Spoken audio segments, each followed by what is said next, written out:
Vous dire, mais en tout cas, c'est vrai que ces derniers jours, on parlait que de ça, donc sur les pages de plusieurs sites, l'éléphant qui sème la terreur dans la zone de Guitry, à 220 km au nord-ouest d'Abidjan. Et c'est sur cette vidéo d'ailleurs qu'on a pu découvrir le fameux Ahmed, en tout cas pour ceux qui ne vivent pas dans la région, parce qu'apparemment ça fait bien 3 ans que cet éléphant vit à Guitry. Pour l'histoire, on va refaire un peu d'histoire, l'éléphant se trouvait dans le parc de la Maraoué, dans la région de Boisflé. Ensuite, il a été déplacé dans le parc d'Azani, à Grand Laou. Et c'est là que Ahmed s'est détaché de son troupeau pour se retrouver à Sikensi. C'est un éléphant voyageur un peu. Ouais. La tentative de son refoulement donc, par les autorités dans la forêt classée d'Irobo a échoué. Et en 2017, il a traversé une branche du fleuve Bandama pour se retrouver à Kofessou avant de voyager encore pour aller à Guitry. Donc en 3 ans, vous imaginez bien que l'éléphant il a eu le temps de grandir. Donc proche des populations au départ, il est devenu un peu plus difficile à contrôler. Alors au départ, c'était les plantations.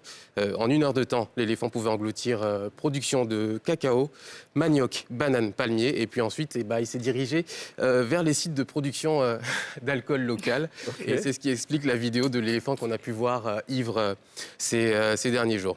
C'est ça. Donc après...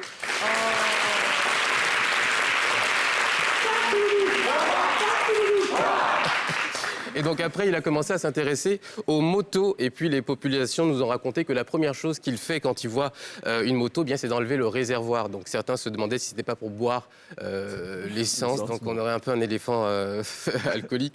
Ouais. Et donc voilà. Et puis ensuite, il a commencé à attaquer les voitures et les camions des gens qui travaillaient là-bas.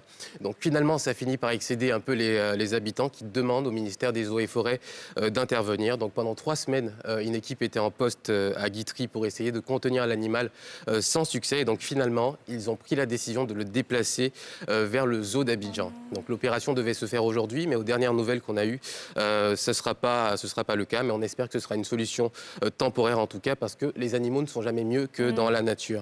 Mais c'est vrai que les dégâts, les problèmes de cohabitation, ça se pose. Mais c'est chez lui, en fait. Enfin, c'est son habitat naturel. Voilà. Mais c'est vrai que quand on est en Côte d'Ivoire et qu'on l'emblème national, c'est l'éléphant et qu'ils sont en voie de disparition, on doit être en mesure de mettre en place des solutions adéquates.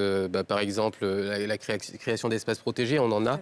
Mais le dédommagement systématique aussi des populations, ça peut être une solution pour éviter l'animosité. Et puis, il ne resterait que 300 individus d'éléphants en Côte d'Ivoire contre 1139 entre 87 et 2000. Et on a bien en Côte d'Ivoire 2 espèces d'éléphants, donc l'éléphant des savanes et l'éléphant des forêts. Alors ce qu'il est important de préciser, c'est que ces images qui apparaissent en ce moment à l'écran sont des images exclusives qu'on n'a vues nulle part. Ouais. Alors jusque-là, on voyait des images amateurs et là, c'est vraiment de la qualité. Et juste pour vous annoncer qu'on a envoyé des équipes sur place et que la semaine prochaine, vous aurez l'occasion de découvrir un reportage exclusif dans NCI Reportage sur l'histoire d'Ahmed.